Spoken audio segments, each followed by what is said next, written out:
Well, welcome, beautiful souls. Thanks for joining me today on Soul Shift Thursday. Today we are talking about becoming the light, and I brought a show and tell. I'll go over my ritual art, how it connects you with this concept, and I'll discuss 3 ways that you can become the light. I also plan to do an oracle card pull for you later in the show using this Whispers of the Ocean deck. And if you like this content, hit like and subscribe. So let's get started talking about becoming the light. Let me uh, hide this banner at the bottom. All right. So heavy energies in the world can hold us back from our true potential.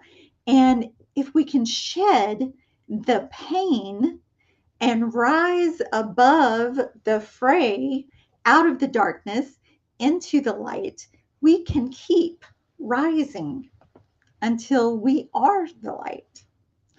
And once you become the light, you may find yourself easily living in harmony with the world around you. You can experience improved relationships. You can experience healing or healing others or inspiring others or feeling good about yourself. Maybe many of those things, and developing a more resilient perspective on life.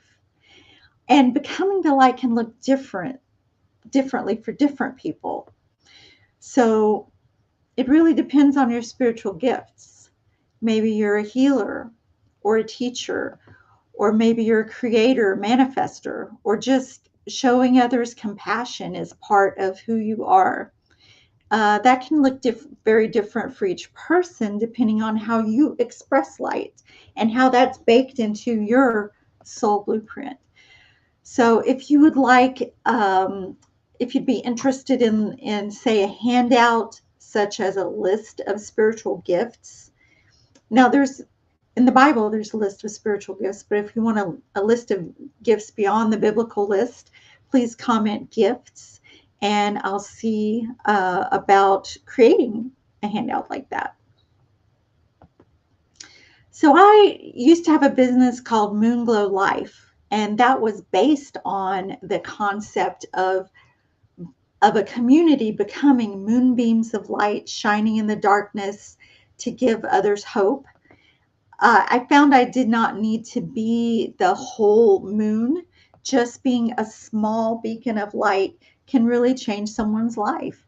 I mean, even a smile can make a difference to someone who's in the darkness. And I did this through energy healing, Reiki, angelic Reiki, animal Reiki, and dragon energy healing, and then later through shamanic healing techniques.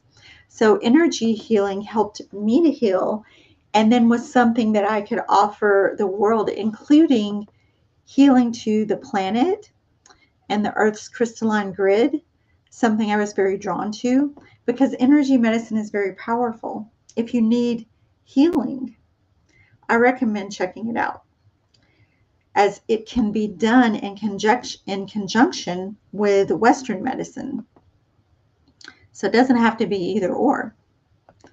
So my tip number 1 for you on becoming the light is energy healing can be a powerful catalyst to becoming the light. So be sure to check that out. And now I'm going to bring out this gorgeous painting. This is my painting called Becoming the Light, and it uses the moth's dramatic metamorphosis. This is an Atlas moth, one of the biggest moths, and it uses that dramatic metamorphosis as a metaphor for spiritual transformation. So you can see the moth literally glowing as it transforms. And if you look here in this corner right here, I'm trying to, my camera's backwards to the image. This right here looks sort of like a person, doesn't it? Maybe a person in the darkness experiencing darkness. and it looks like that moth is coming out of there. This is actually an ink splotch. It was a happy accident, as Bob Ross would say. But those type of happy accidents are synchronicities, and that's expected in ritual art. And it really helped to illustrate this point that shows like the moth coming out of this person who was hurting and into the light. And then if you can see this textured background here, reminds me nostalgically of old-fashioned wallpaper. Um, and it looks kind of a little bit grunge up here, like it's really old and fading out. I love that grunge look, and that could represent your old self. And maybe you need to come out of that darkness, renew, experience renewal. So the moth's journey coming out of the darkness of the chrysalis and then being attracted to the light, that's representative of the human spiritual journey. And the light is hope. The light is peace. The light is the opposite of pain. And to be in the light is worthy of self-sacrifice. And to be honest, it may require self-sacrifice. Becoming the light may require a deep soul-searching shadow work, even a dark night of the soul before you can emerge from your chrysalis. So my point number 2 here is becoming the light may require, whoops, I'm sorry about that. Becoming the light may require shadow work before you see transformative results. But I promise if you hang in there, it'll be worth it, because you are an amazing creator and you're creating this beautiful reality for yourself. All right, and so this painting right here is an 8x10 oil on canvas, and there is, surprise, a verse painted around the edge. So I'm going to see if I can find the way to show you here. All right. It says, I am becoming the light, power of 1,000 stars. Into the darkness I glow, transcending time. I am made of stardust and strawberry wine. I am love. I am light. I am divine. And that affirmation is magical, and it will provide you with magical transformation if you believe it. So for ritual, you can use this painting to focus on your own transformation and stepping into your spiritual gifts, or even to find out more about how you can transform any way you wish. And by the way, I'm opening my gallery store online February through April for originals and prints, and this one is going to be listed. So to get notified, you can sign up for my newsletter at tatsticker.com. The newsletter goes out like once a month, and it's not spammy at all. You may receive a few other notifications here or there, but I don't overdo it on emails. So what happens to the moth when it stays too close to the flame? Well, it burns up. So you need balance. There's an ebb and flow.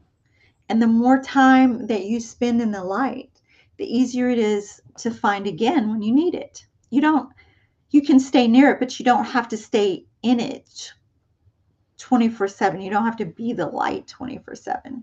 It's better to be your authentic self. And your authentic self will be more and more the light over time. You'll find that your habits change, your preferences change, but don't force it.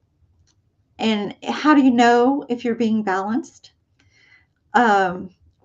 With, the love and the light versus your darkness. You just have to give yourself some grace and know yourself. Everyone has something that they're grieving. And even those in the light have grief, and they need to go through that process. If you fear not being in the light 24/7, and so as a result, you reject everyone's pain as unnecessary and you try to avoid any type of darkness, that is unbalanced. And we are here to face the darkness and to light it up. We're here to bring hope and healing and not to deny that it exists. So my tip number 3 for becoming the light, hold on, let me find it, is balance and authenticity is key to becoming the light in a healthy way.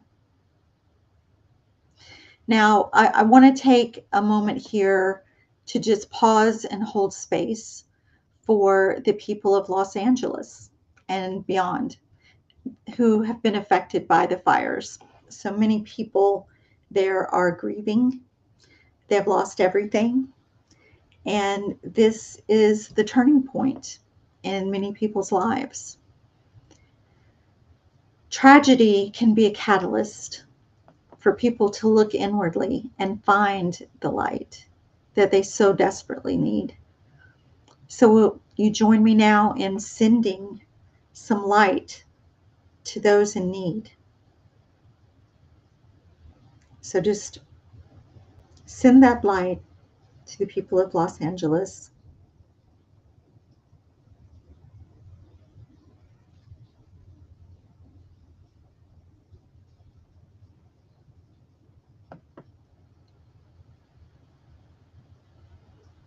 Thank you so much. It is much needed. And I'm going to go ahead and draw an oracle card for all of you watching the live and the replay. If there's one thing you could focus on right now to become the light, what would it be? Oops, I shared it again. Sorry about that. Let's ask this oracle deck. And again, I'm going to use this Whispers of the Ocean oracle cards by Angela Hartfield. And this is a beautiful deck, especially if you love the ocean and marine life. So let me just, it's kind of, the cards are really big, so it's hard for me to shuffle them because I have small hands. I'm going to do, oops, I'm going to do my best here. And then I'm going to draw a card for everyone. Let me borrow this. All right. And so I got this card, Rediscover Your Zeal. Let me see if I can line it up here. Rediscover Your Zeal. That's a beautiful card. Let me read what it says. Pay attention to the passion you're feeling for discovery, learning, exploration, spirituality, travel, your work, or your relationship. Passion and desire go together, especially as inspiration. And isn't that synchronous? Isn't that synchronicity? I was trying to say synchronous, but it came out wrong. So rediscover your zeal. And that's kind of what goes along with what I was saying about spiritual gifts, right? What gives you energy? What brings the best out in you? Rediscover that zeal. Think about what brings you passion. And that can help you move more quickly into the light because that's going to raise your frequency and your vibration. All right. So I want you to also check out my latest blog post. Here you go. High vibrational art, your secret weapon for transformative rituals on my website, katsticker.com. I just published that, and it kind of goes along with this post because this is high vibrational art. Helps to raise your vibration and help you create transformative rituals. All right. So next week, our topic is going to be the power of journaling as a ritual. And I want you to join me next Thursday for that. So until then, I wish you many blessings for the week. And I thank you. If you leave any comments for me on my post, I will get back to you on that. Wishing you love and light.